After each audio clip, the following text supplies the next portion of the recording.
Hello everybody, Bit vs. Andy here, and today we're going to be going over even more tips and tricks for Bit Heroes Quest. In general, these tips and tricks should apply to anybody at any tier throughout the game, and I hope you learned something great. So every time that you earn a stat point in the game, you will be asked what stat to put this point in. Now, depending on your build, this should always land in one spot, no matter what. Unless you're a tier camper and leveling is your only use of stats.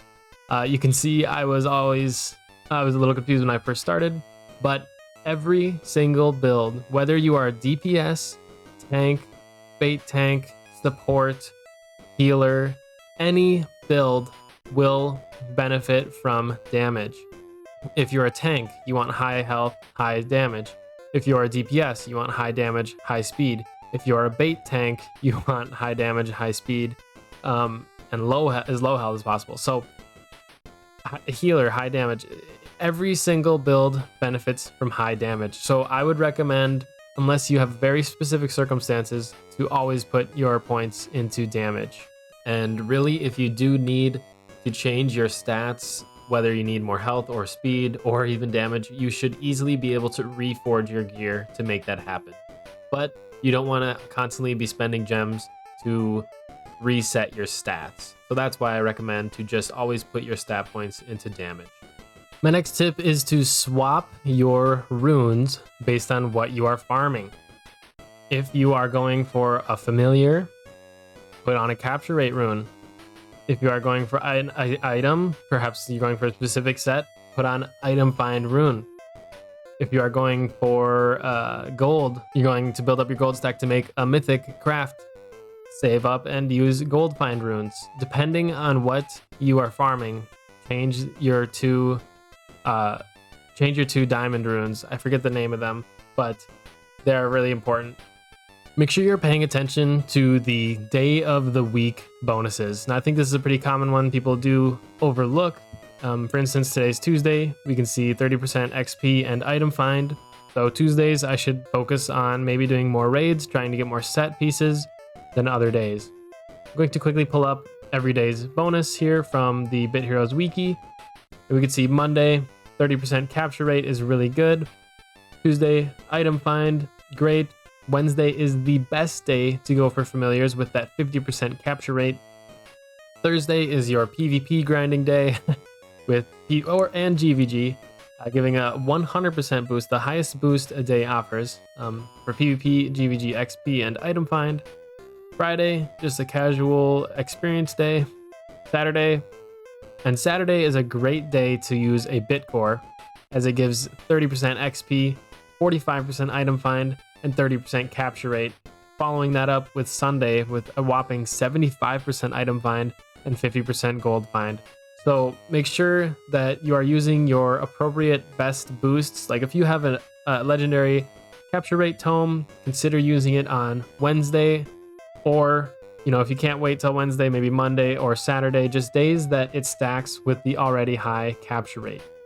It's also worth noting that typically, or pretty much every single holiday event that I've noticed, has these daily bonuses doubled. So you'll see 60% XP and capture rate on Monday, and so on and so on. So this tip becomes twice as important to follow during holiday events. So make sure you're keeping an eye on that and farming the right things on the right days. Make sure you're running raids, world bosses, and quest dungeons at the heroic difficulty. If we look at the difference in item find, XP, gold find, and capture rate, and it's similar for raids and world bosses, it is very favorable mathematically to use 3 times as much or 4 times as much item find, and all these other boosts. It's even mathematically worth it to go over hard mode. If you are having a lot of trouble clearing on heroic and you do need carries, please don't be afraid to ask in world chat. There's a lot of friendly people in the Bit Heroes community that would either be willing to add you as a friend so they can carry you through raid and quests, or there might be someone online who can carry you through boss fights. Now, a side tip, even though boss fight materials are not impacted by item find, what you get other than the boss fight materials, such as set equipment, is impacted by item find. I mean, if you want to get more opinions and you want to get more schematics, item find matters. So try to get that heroic if you can. I know not every time it's possible, but it is definitely beneficial in the long run. If you are trying to upgrade a set or legendary equipment from a specific tier, or plan to get ancient equipment from that tier or a tier before, you might want to consider staying in that tier until you have enough legendary materials to fully upgrade that before moving on. If I look at something like Invasion and the rewards I get legendary materials for the current tier I'm in. So I will get tier 10 materials for this. Now, if I were to tier up and I still need more Crubbles, that would be a small mistake, because then I would have to spend more shards farming the tier 10 raids than I would like to. So always try to plan ahead for how much legendary materials you'll need from each tier before moving on and up tiering your events. This one's kind of funny. But make sure you do check in your milestones. Funny enough, I have a lot to claim right now. Almost every time I check in here, there's like a dozen or so milestones that I've completed, and they do give you really good stuff. Oh, actually right now I'm farming neural net realms on this hero, so that's really nice to see. But you know, you get set materials, world boss materials, gems, legendary materials, all sorts of good stuff from these milestones. Oh my gosh, a legendary schematic. That's amazing. So just like really, really useful stuff. There's gems.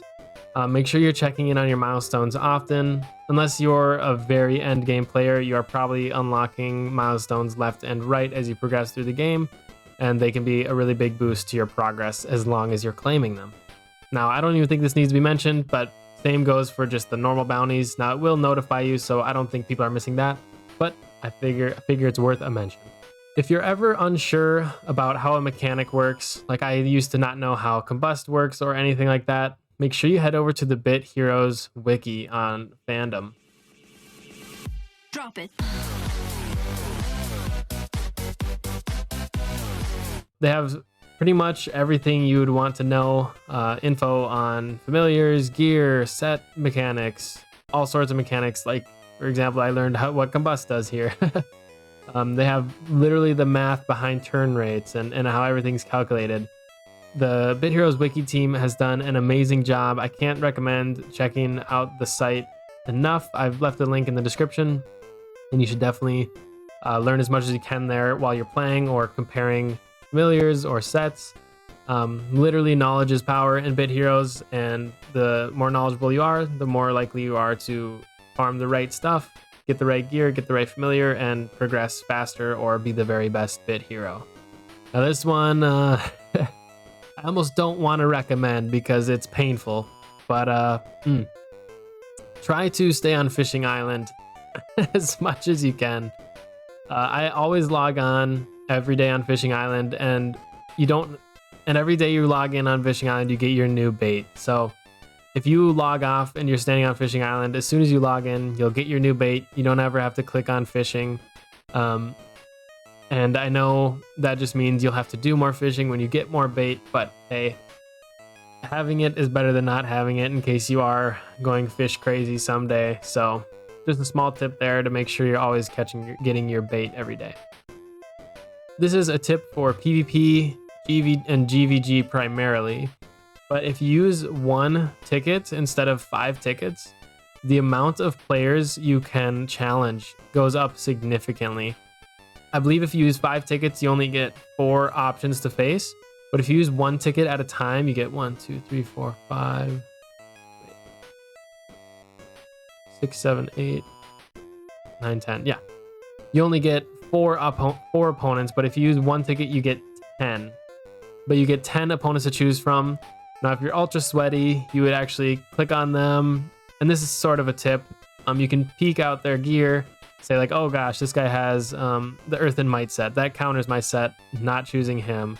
But really try to aim for the lowest on the list. I guess the highest stats worth the most points, because you win this fight, 538 points versus if you win this fight, 402 points. I mean, that's significant.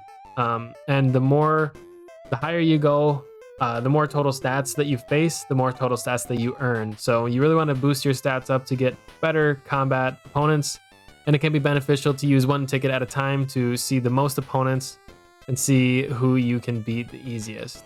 This is a small tip, but I was tipped off by my friend JJ Stuke, who has been playing the game for a while, and they mentioned that if you complete a dungeon or anything and you level up, make sure you wait for the animation to complete so that you get your energy. He mentions that he has left dungeons before the level up animation is completed and he did not get his full energy bar. So something to be aware of. Just be a little patient before you click that leave dungeon as you're leveling up. My final tip for the video is to try to stay involved in the community. Whether you tune in to Bit vs. Handy on Twitch or YouTube live, whether you're watching my videos or someone else's videos on Bit Heroes, or watching someone else's streams, hanging out in the Bitverse Discord, the more you speak to people, the more that you will learn from them. Whether they have strategies you've never heard of, or you're teaching them, gaining more understanding yourself, you might learn something that makes you a better player, or you might just simply improve the community, which is always good too. So that's going to be all for this video. I hope that you sincerely learned something. Like I said, I do live stream over on Twitch as Bit vs. Handy and here on YouTube as Bit vs. Handy on this channel. So please consider subscribing, and I hope to catch you in the next one. See ya.